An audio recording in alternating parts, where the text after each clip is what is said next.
लीजिए सुनते हैं कहानी रविंद्रनाथ टैगोर द्वारा रचित। कहानी का नाम है पड़ोसन। मेरी पड़ोसन बाल विधवा है, मानो वह जाड़ों की ओस, भीगी पतझड़ी हर सिंगार हो। सुहागरात की फूलों की सेज के लिए नहीं, वह केवल देव पूजा के लिए समर्पित थी। मैं उसकी पूजा मन ही मन करता था। उसके प्रति मेरा मनोभाव कैसा था, उसे मैं पूजा के अतिरिक्त किसी अन्य सुबोध शब्दों में प्रकट नहीं करना चाहता। दूसरों के सामने तो कभी नहीं, अपने प्रति भी नहीं। नवीन माधव मेरा बहुत ही घनिष्ठ एवं प्रिय मित्र था। उसे भी इस बारे में कुछ मालूम नहीं था। इस प्रकार मैंने अपने अंतरात्मा में जिस आवेश को छुपाकर साफ सुथरा बना रखा था, उसके लिए भीतर ही भीतर गर्व का भी अनुभव किया करता था। परंतु पहाड़ी नदी की तरह मन का वेग अपने जन्म शिखर से बंधा नहीं रहना चाहता। किसी भी रास्ते को अपनाकर वह बाहर निकलने की कोशिश में लगा रहता है। इसमें अगर वह सफल नहीं रहता तो भीतर ही भीतर उसमें कसक उत्पन्न होती है। इसलिए मैं यह सोच रहा था कि कविता में मैं अपने भाव प्रकट करूंगा, लेकिन कुंठा की मारी लेखनी ने किसी तरह भी मुझे आगे बढ़ने ना दिया। बड़े आश्चर्य की बात यह है कि ठीक उसी समय हमारे मित्र नवीन माधव को अचानक बड़े ही प्रबल वेग से कविता लिखने का शौक बढ़ने लगा, मानो अचानक भूचाल आ गया हो। उस बेचारे पर ऐसी देवी विपत्ति पहले कभी नहीं आई थी। इस कारण वह इस नई नवेली हलचल के लिए बिल्कुल तैयार न था। उसके पास छंद, तुक आदि की पूंजी नहीं थी, फिर भी उसका दिल छोटा ना था। यह देखकर मैं दंग रह गया। कविता मानो बुढ़ापे की नई दुल्हन की तरह उस पर हावी हो गई थी। नवीन माधव को छंद, तुक आदि की सहायता और संशोधन के लिए मेरी शरण लेनी पड़ी।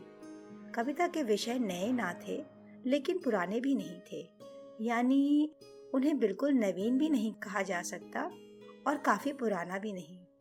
प्रेम की कविताएं थी, प्रियतमा के उद्देश्य में। मैंने उसे एक धक्का लगाते हुए पूछा, आखिर है कौन, बताओ भी। नवीन ने हंसकर कहा, अब भी उनका पता नहीं चला है, चलेगा तो बता दूंगा। नए लेखक को सहयोग देने में मुझे बड़ा संतोष मिला।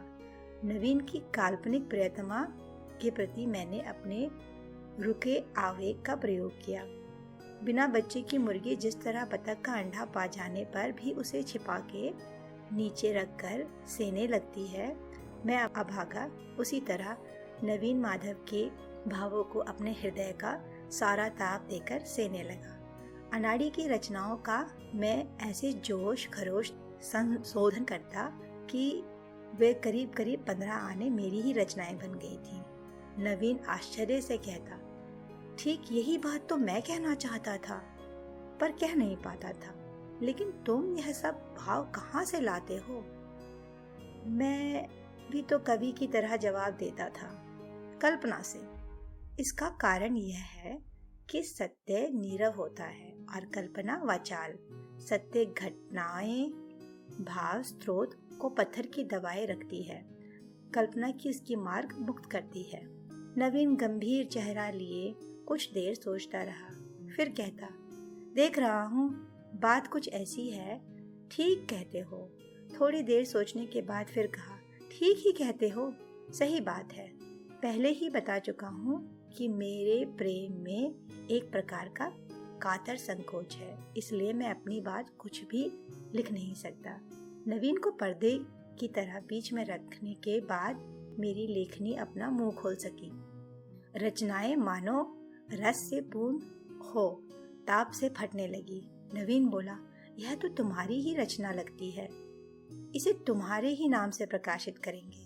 मैंने कहा, भाई तुमने भी तो खूब कहा, मूल रचना तो तुम्हारी ही है, मैंने तो सिर्फ थोड़ा सा रद्दो बदल किया है।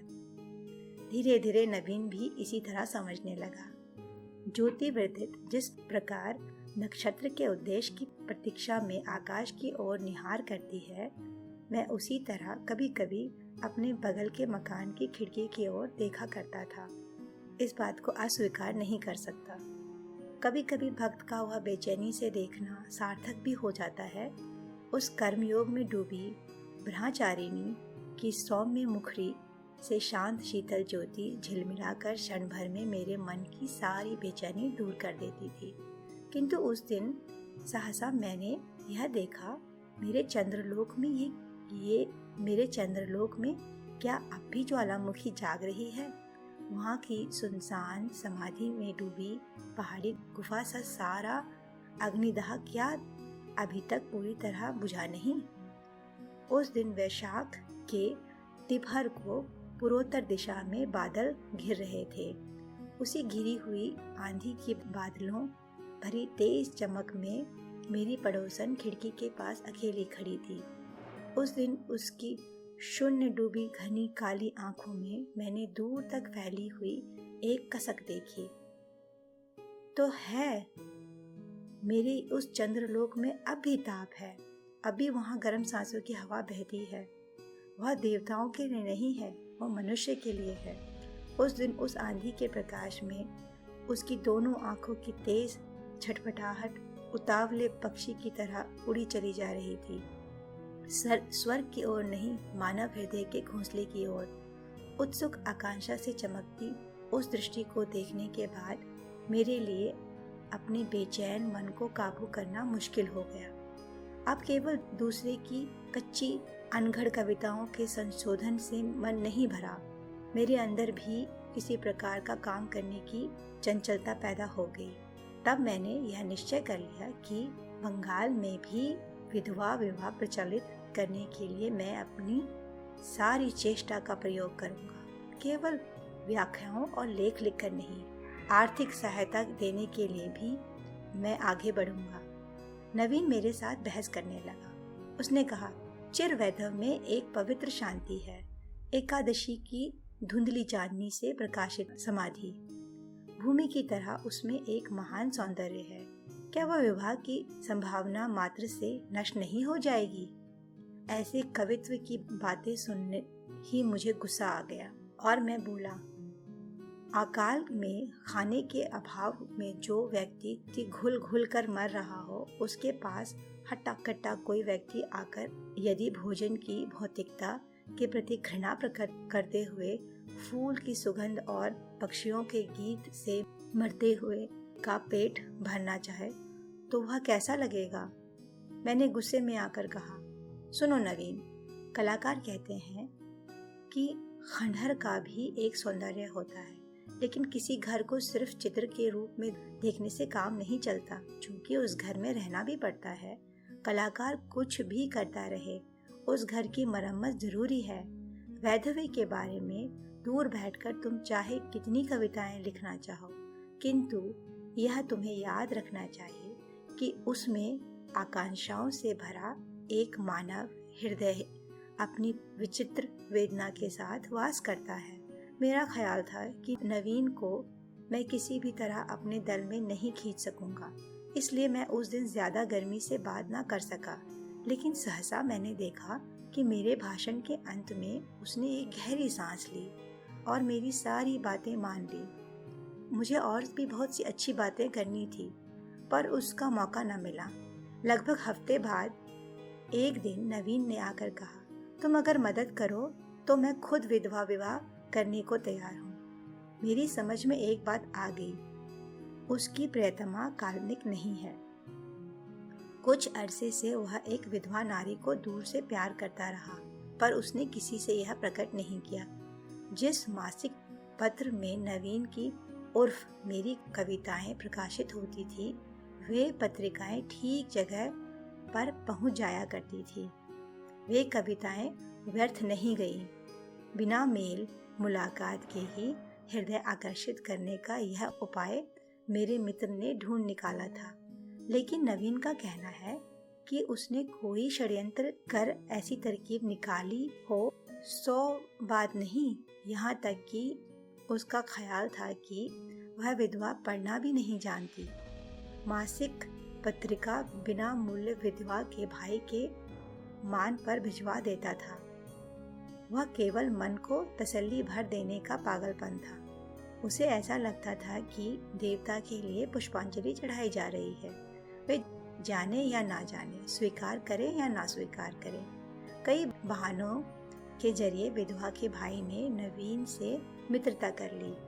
नवीन का कहना है कि इसमें भी उसका कोई उद्देश्य ना था। जिससे प्रेम किया जाए उसके निकट संबंधियों का संग भी मधुर लगता है। अंत में भाई सख्त बीमार पड़ा तो इस सिलसिले में बहन के घर बहन के साथ उसकी भेंट कैसे हुई वह एक लंबी कथा है। कवि के साथ कविता में वर्णित विषय का प्रत्यक्ष परिचय हो जाने के बाद कविता के संबंध में दोनों में बड़ी चर्चा हो चुकी थी और यह चर्चा छपी कविताओं में ही सीमित थी। ऐसा नहीं कहा जा सकता। हाल में मुझसे बहस में हार कर नवीन ने उस विधवा से मिलकर विवाह का प्रस्ताव किया। पहले पहल उसे किसी प्रकार स्वीकृत ना मिली। तब नवीन नमे मेरे सारी युक्तियों का प्रयोग कर और उसके साथ अपनी आंखों के 2-4 बूंद आंसू मिलाकर उसे संपूर्ण रूप से हरा दिया। अब सब कुछ तय था। केवल विधवा के अभिभावक यानी उसके फूफा कुछ रुपया चाहते थे। मैंने कहा अभी लो। नवीन बोला इसके अलावा एक बात और है। शादी के बाद पिताजी 5-6 महीने तक जरूर खर्चा ना देंगे और तब तक दोनों का खर्चा निभाने के लिए तुम्हें इंतजाम करना होगा। मैंने मुंह से कुछ ना कहा, एक चेक काट दिया और उसके हाथ रख दिया। अब उसका नाम बताओ। मेरे साथ जब तुम्हारी कोई प्रतियोगिता ही नहीं तो परिचय देने में तुम्हें किस बात का डर? मैं तुम्हें छूकर सौगंध खाता हूँ कि उसके नाम का कोई कविता नहीं लिखूंगा और अगर लिखूं भी तो उनके भाई के पास नाम भेजकर तुम्हारे पास भेज दिया करूंगा। नवीन ने कहा अरे इसके लिए मुझे कोई डर नहीं। विधवा विवाह की लाज से वह गड़ी जा रही है, इसलिए उसने तुम लोगों से इस बारे में चर्चा करने को बार बार मना कर दिया। पर अब छिपाना बेकार है। वह तुम्हारी ही पड़ोसन है, 19 नंबर में रहती है। अगर मेरा हृदय पिंड लोहे का बॉयलर होता तो उसी क्षण फट करके फट जाता। मैंने पूछा विधवा?